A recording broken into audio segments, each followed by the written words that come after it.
Joe, if you had a patient who came to you and asked to look at your couch and said, Doctor, I have this incredible fixation. I want desperately to be up on a stage, at a piano, in front of an orchestra, subduing that orchestra with my playing, having them copy my phrases, embroidering their phrases more elaborately than they can. Again, in the end, to be applauded for my effort while my colleagues in the orchestra get up and meekly walk off stage if they happen to be in Central Europe, or simply sit there subdued if they're in America. If you had a patient like that and who came to you with that problem, what would you say to him?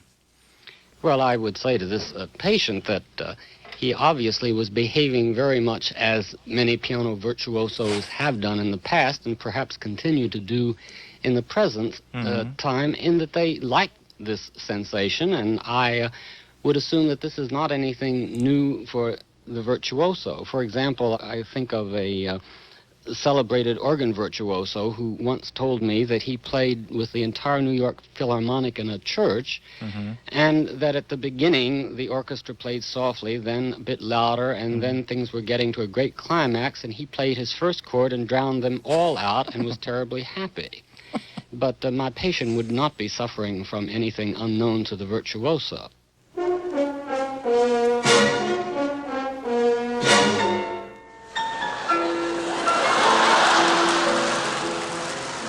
The Art of Glenn Gould, Take 9.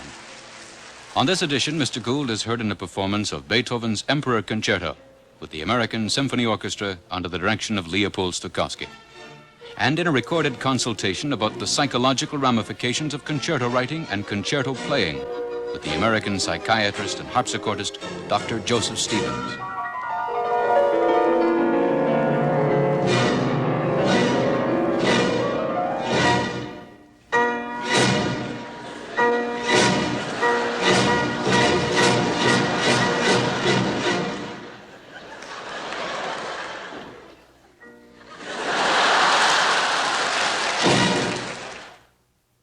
Well, it may not be unknown, it may be even normal, but is it right? Is it morally right to have that kind of feelings, which is what the concerto, after all, is really about, isn't it? Well, I'm not sure the concerto is really all about that. Perhaps that's part of the concerto, so I don't think that you can say it's a matter of right and wrong. Perhaps that is the part that appeals to a certain element in the audience, but in its pure, unadulterated form, I doubt if it would be anything but extremely rare. Well, I don't know how extremely rare that really is, Joe. After all, it is relatively rare in the concertos before, Mozart's time, I suppose. But it is not at all rare in the concertos that Liszt wrote, or that Grieg wrote, or that MacDowell wrote, or that Gottschalk wrote, or I think not even the ones that Beethoven wrote, you know. I mean, I don't think it's at all a rare phenomenon to have that particular kind of exhibitionistic tendency turned loose against, as opposed to on behalf of, against an audience. And I think it really is, in a sense, a sort of assault on the audience. Now, maybe composers today, or virtuosi today, if they still use that word, are similarly assaulting an audience, but with more sophisticated means. I don't know. But I do think it's an assault, and I do think there has to be a kind of underlying neurosis when one feels that compulsion to aggressivity. Well, I don't think it's that simple at all, though. I doubt very much if the audience looks on it completely that way. There's a certain appeal in the concerto, in that the concerto perhaps might represent the individual versus society, and perhaps the audience wants to see the victory of the individual. Well, you know, after all, the concerto comes out of industrial celebrating Europe. I mean, it really arises with the Industrial Revolution, doesn't it? I mean, it is a manifestation of, you know, man's allegiance to the machine, man's conquering of the machine, man's ability to put the machine to work for him, because that's exactly what the piano in the concerto represents. And I suppose the orchestral tutti, the orchestral mass, represents the, you know, the downtrodden serfs who haven't yet met the spinning jenny or something.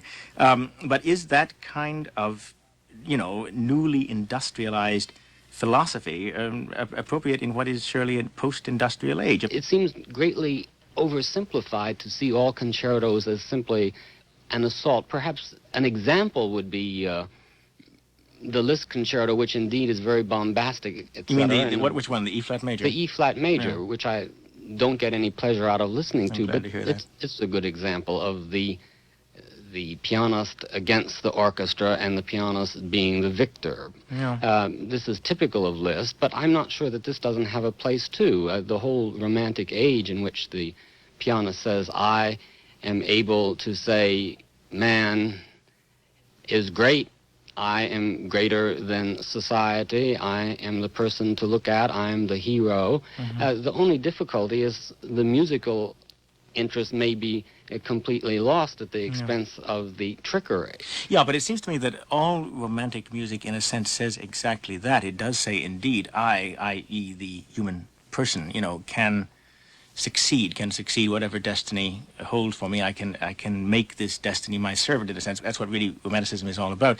But in the concerto, specifically, there's a different kind of I involved. The I is that very personal I who is up there on that stage being applauded. Now, it seems to me that the great evil, if one can speak of evil, good and evil in music, the great evil of the concerto is that attention is being directed away from the person who is listening. It would seem to me that one ought to be creating a kind of music or involved with the kind of music which makes the listener aware of an inward-looking process rather than an outward-looking process. And surely everything that's, that's mixed up in virtuosity and exhibitionism on the platform is outward-looking or causes outward-lookingness. And I think that's sinful, to use an old-fashioned word. But I don't think so at all, because perhaps the listener sees the pianist and is startled by the pianist, but he comes away feeling, isn't man great because he has done something that's spectacular? Can't that be uplifting in itself?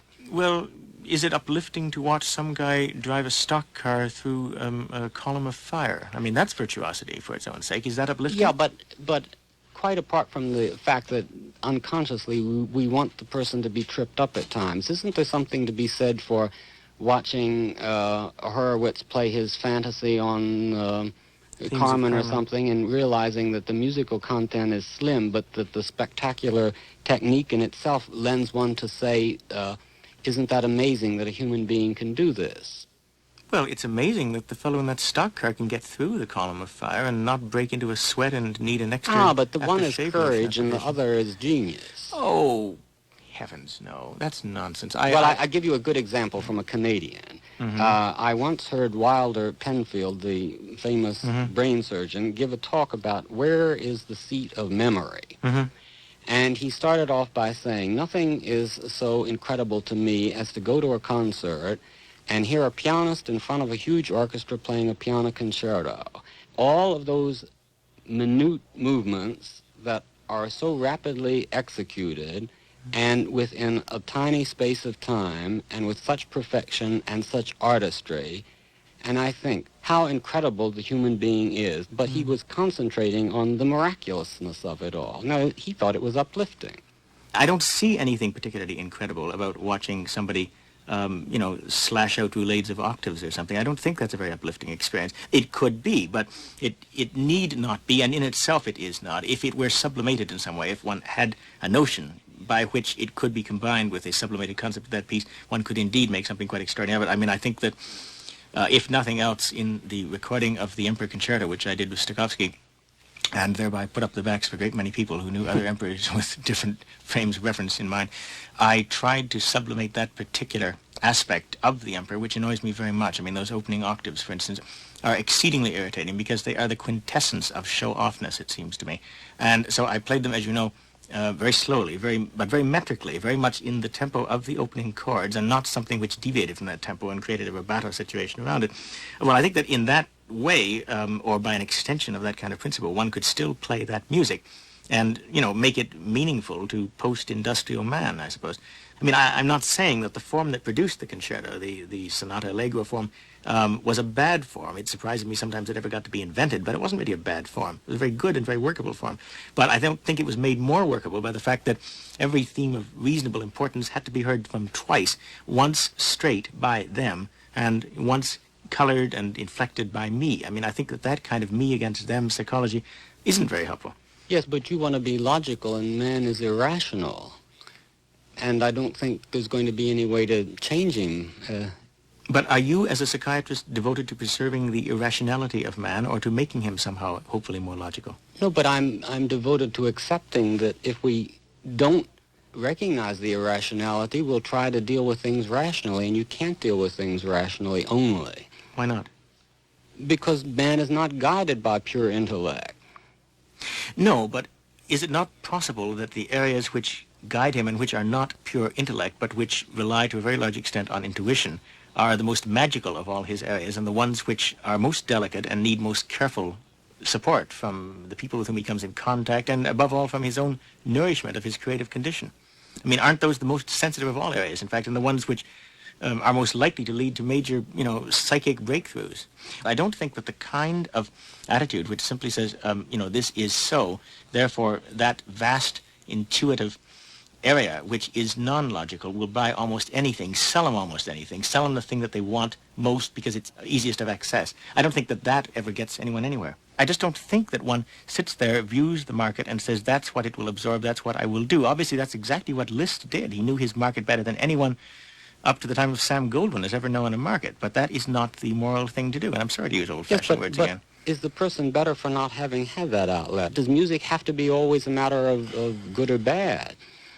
It has to involve, I think it has to involve itself with good and evil, yes. I can't imagine a music that does not, or a music that at some stage doesn't recognize that obligation. I really cannot. One can't deny, though, that many people obviously go to a concert where there's a concerto being performed unconsciously hoping that something is going to happen disastrous. I'm glad you said that, because I do think that's... And that is obviously an element, but why should we deceive ourselves and not recognize that that's an element? For the very reason that one has to come to grips with that, as with all other aspects of outlet psychology, if that's a word that I can coin on the spur of this broadcast. I do not believe that one has to sit back and say such things are hopeless and part of the human condition. One has to get out and do something about them, for heaven's sakes. But what does one have as a substitute? I mean, I would like to put in a plug for Jung, who felt there's a Dionysian element in all of us, and it has to have its outlet. Perhaps this is a method for the outlet. If it isn't that, maybe it's going to be something more destructive. I think that what one has to do is to deal with the nature of the outlet and to decide perhaps there is a way of creating human beings. I mean, I'm not just speaking genetically, though maybe that too over the long haul, but perhaps there was a way of creating human beings in which the outlet as such can be eradicated, the need for the outlet can be eradicated, and perhaps all one's activities and every aspect of one's activity ought to be directed to that, rather than to accepting carte blanche something that has existed, and has existed in something less than the best of all possible worlds. Yeah, but how do you begin? I haven't any idea. Well, we're going to begin by playing the Emperor Concerto, but that is not the solution, Joe. Right.